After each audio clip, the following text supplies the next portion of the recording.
नमस्कार किसान मित्रों, मैं डॉक्टर रामपाल वर्मा आज आया हूँ टंकारा में भारत एग्रो सीड सेंटर में। अपने साथ पारस भाई हैं, तो थोड़ा सा हम लोग का सल्फर पे हम लोग चर्चा करेंगे। तो कुछ इनका भी प्रश्न है, तो ये हमसे कुछ क्वेरी करना चाहेंगे, तो उसका हम बताते हैं कि आपको क्या सल्फर का काम होता है, कैसे काम करता है, वो मैं आपको डिटेल में बताता हूँ। सर, ये लोग सल्फर करते हैं, तो सल्फर क्या होता है और पौधों के लिए उसका रोल क्या है, वो थोड़ा बताइए हमारे को। ओके, तो सल्फर का अगर मैं बात करूं तो अभी के टाइम पे जो नाइट्रोजन, फास्फोरस, पोटास, ये तीन वस्तु के अलावा अगर देखा जाए तो सल्फर चौथा सबसे महत्वपूर्ण तत्व होता है किसी भी फसल के लिए। चौथा सबसे इम्पोर्टेंट तत्व अपना होता है सल्फर। अब रही बात सल्फर के रोल की, तो सल्फर एक ऐसा तत्व है कि जो भी मतलब अपने सौराष्ट्र में स्पेशली कॉटन ग्राउंडनट का जो फार्मिंग होता है, तो इसमें जो ऑयल कंटेंट की बात हम लोग करते हैं, तो ऑयल का कंटेंट जो होता है यानी तेल का टकावरी बढ़ाने का काम अपना सल्फर करता है। दूसरा एक सल्फर का और काम है कि पौधे में जो पत्ती होती है उसमें क्लोरोफिल लाने का काम भी आपका सल्फर करता है। इसके अलावा अगर हम और बात करें तो कुछ अलग अलग फॉर्म प्रकार के भी सल्फर आते हैं। वो उस अलग अलग फॉर्म के सल्फर के हिसाब से भी उसका एक और रोल बढ़ जाता है। जैसे अगर मैं बात करूं, कुछ आते हैं सल्फेट फॉर्म में सल्फर आते हैं, कुछ आते हैं एलिमेंटल फॉर्म में, जो हमारे सौराष्ट्र में लोग फाड़ा सल्फर जिसको बोलते हैं। फाड़ा सल्फर इन द सेंस कि वो प्योर सल्फर होता है। एक होता है सल्फेट वाला सल्फर, जैसे अमोनियम सल्फेट हो गया, या जो SST सुपर में आता है, या मैग्नीशियम सल्फेट हो गया, वो एक दूसरा सल्फेट हो गया। वो क्या होता है कि वो सल्फेट पौधा तुरंत अपटेक करता है, क्योंकि पौधा सल्फर सल्फेट में लेता है, तो पौधा तुरंत अपटेक करता है। तो डायरेक्ट अपटेक कर लिया तो उसका रिजल्ट भी तुरंत मिलेगा, लेकिन वो कुछ दिन तक ही रहता है। सेम अगर फाड़ा सल्फर में आते हैं, या जो बेंटोनाइट सल्फर हम लोग बोलते हैं, उसमें 90% बेंटोनाइट सल्फर होता है, जो प्योर फॉर्म में होता है सल्फर।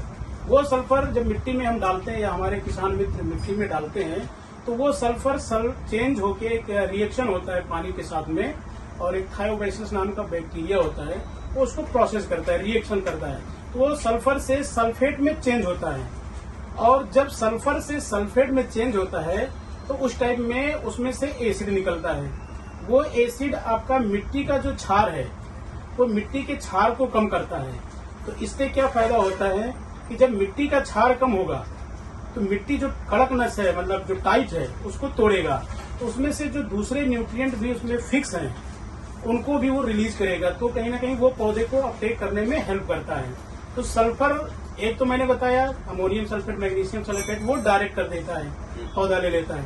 दूसरा मैंने बताया फाड़ा सल्फर, या जिसको हम लोग एलिमेंटल सल्फर बोलते हैं। ये डालने से आपको ये जो मैंने बताया, ये आपको एडिशनल बेनिफिट मिलता है, जो क्षार को कम करता है। क्षार कम होगा तो आपकी मिट्टी में जो दूसरे न्यूट्रिएंट फंसे हैं वो पौधे को अपटेक कराने में हेल्प करता है। उससे फिर एक और फायदा होता है, जितना क्षार कम होगा या जो मिट्टी की टाइटनेस है वो कम होगी, तो उतना ही अच्छा अपने जड़ का विकास भी अच्छा होता है, क्योंकि जब मिट्टी कड़क रहेगी तो जड़ का विकास भी अच्छा नहीं हो पाता है। तो फाड़ा सल्फर का ये अपना एक अलग बेनिफिट होता है। और हमारे किसान भाई को वो भी बताइए कि कैसे डालना और कितना भी डालना। ठीक है, तो अगर मैं डोज वगैरह की बात करूं, या सब डोज से पहले मैं कुछ और चीजें बताना चाहूंगा कि आज के टाइम पे अगर देखा जाए तो बहुत सी ऐसी कंपनी है जो फाड़ा सल्फर या एलिमेंटल सल्फर जिसको हम बोलते हैं मार्केट में बेच रही है। लेकिन प्रश्न कहाँ आता है, और खेडूत हमारे कहाँ डाइवर्ट होते हैं, उनसे कहाँ चूक होती है, उसके बारे में मैं थोड़ा सा बताऊंगा। कि मार्केट में ढेर सारी कंपनी है, और कंपनी होने के बाद फार्मर ये देखते हैं कि कौन सा सस्ता है, तो सस्ते के चक्कर में वो ऐसा बेंटोनाइट सल्फर या फाड़ा सल्फर यूज कर लेते हैं जो उनको उसका फायदा ही नहीं मिलता है। या मैं बोलूं कि जब मगफली वगैरह बाद में निकालते हैं तो उसके साथ में फाड़ा सल्फर निकलता है।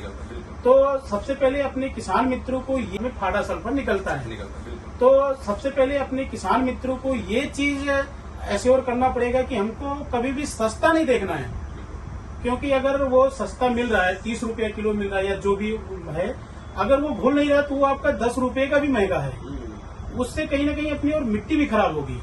तो हमको वो सल्फर यूज करना है जो हमारी मिट्टी में जाने के बाद घुल जाए, और घुलने के बाद वो हमारे पौधे को अपटेक करे, उसका हमके पौधों को फायदा मिले। कुछ डेमो होगा आपके पास तो हाँ, मैं इसका एक डेमो भी आपको करके दिखाना चाहूंगा। अभी यहाँ पे 2 कंपनी का सल्फर अपने पास रखा हुआ है। एक ये कोरोमंडल कंपनी का ग्रोमोर सल्फामैक्स है और एक ये अपने पास किसी अन्य कंपनी का फाडा सल्फर है। तो आपके सामने ही मैं दोनों पानी में ग्लास में रखता हूँ चेक करने के लिए इसकी क्वालिटी। और फाडा सल्फर की क्वालिटी चेक करने का एक ये सबसे बेस्ट तरीका होता है। कोई भी खेडूत मित्र अगर मार्केट से सल्फर लेने जाते हैं तो वो इस हिसाब से अपना। तो आइए, अभी जैसा पारस भाई के सामने हमने दोनों गिलास में रखा था, तो आइए अब हम लोग एक बाय एक करके देखते हैं कि कौन सा सल्फर कैसा घुल रहा है और कितना इसका। देखिएगा, इसमें लगभग मोस्टली सल्फर जो घुलना चालू हो गया, घुल गया है। ये कोरोमंडल का जो सल्फामैक्स हमने डाला था, देखिए भरत भाई, बराबर, ये सारे कण जो है धीरे धीरे टूटने चालू हो गए, टूट रहे हैं। इसमें से जो छोटा दाना है वो अपना घुल भी गया है। बराबर। अभी ये छोटा दाने की भी मैं क्वालिटी बताता हूँ थोड़ा सा। और ये अभी दूसरा जो हमने अन्य कंपनी का डाला था, इसका देखिए, मोस्टली दाना जो आप देख रहे हैं वैसे का वैसा है। थोड़ा सा कलर चेंज हुआ है क्योंकि जो बेंटोनाइट होता है उसके हिसाब से थोड़ा सा पानी का केवल कलर चेंज हुआ है, लेकिन दाना वैसा का वैसा है। तो अब एक चीज और बताना चाहूंगा कि ये जो कोरोमंडल का सल्फामैक्स है, ये एक चीज और देखेंगे इसमें अगर पारस भाई हम लोग, तो दाने का साइज देखेंगे ना, तो इसमें अलग अलग प्रकार के दाने दिखेंगे आपको। बिल्कुल, कुछ नाना और कुछ मोटा दाना आपको दिखेगा। दिख रहा है ना? वो किस लिए? ये कंपनी का जो टेक्नोलॉजी है उसको हम बोलते हैं FSR technology, fast sulphur release technology. इससे क्या होता है, जब कोई भी खेडूत मित्र अपने मिट्टी में डालते हैं, पाया में डालते हैं, तो ये जो नाना वाला दाना है, छोटा वाला दाना, ये जल्दी उगड़ जाता है और जो मोटा वाला दाना है ये लंबे समय तक चलता है। इससे क्या होता है कि ये सल्फर आपका लगभग मान के चलिए कि 6 से 7 दिन में काम करना चालू कर देगा। और ये मोटा वाला दाना लगभग 100 दिवस तक काम करेगा, यानी कि शुरुआत आपका 6 दिन से हो जाएगा और 100 दिवस तक काम करेगा। बीच में आपको कोई अन्य सल्फर डालने की जरूरत नहीं पड़ेगी। इसमें आप देखिए, इसमें दाने जो भी आपको दिख रहे हैं सब एक ही टाइप के, सेम टाइप के दाना दिख रहा है। इसमें अलग अलग टाइप का, ये इसकी टेक्नोलॉजी, इस टेक्नोलॉजी को बोलते हैं फास्ट सल्फर रिलीज टेक्नोलॉजी। इसमें अलग अलग साइज के दाना बनाया जाता है। तो कोरोमंडल का ये जो सल्फामैक्स है, ये क्वालिटी में बहुत बेस्ट है। घुलने में आपको हमने दिखा दिया। इसकी टेक्नोलॉजी ऐसी है कि वो धीरे धीरे घुलना चालू होता है और लंबे समय तक मिलता है। अब जिस खेडूत मित्रों को अगर यूज करना है तो 1 एकड़ में यानी 2.5 बीघा में 10 किलो के हिसाब से कम वो अपना पाया में जो DAP या NPK डालते हैं उसके साथ मिक्स करके पाया में हमको डालना है। 1 बीघे में 4 1 बीघे में कम से कम 4 किलो।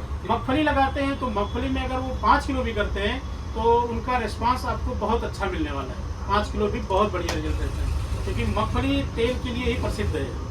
तो जितना सल्फर जाएगा उतना ही तेल की टकावारी बढ़ेगी। Thank you so much sir. Thank you हमारे व्यूअर्स को अच्छा से अच्छा ज्ञान देने के लिए। बिल्कुल बिल्कुल, थैंक यू।